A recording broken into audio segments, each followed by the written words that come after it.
we need to expand fiscal space and foster domestic resource mobilization by preventing illicit financial flows.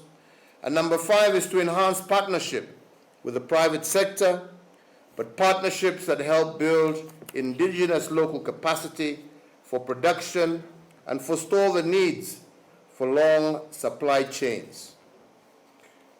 Your Excellencies, this conversation will be fruitless if we do not recognize that many of our countries are faced with fiscal constraints that impede our ability to invest in health, food security, energy, and other basic needs.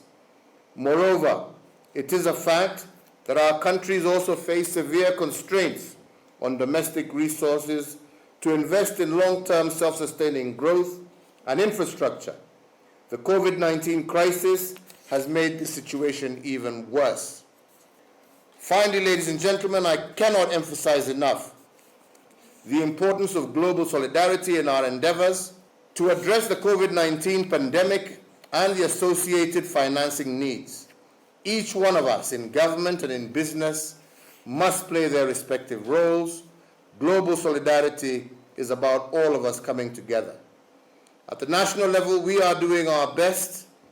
Beyond our national commitments, at regional and global levels, we have contributed within regional and intergovernmental meetings, continental and African Union efforts, and we have fed this into the G20 and a number of United Nations meetings.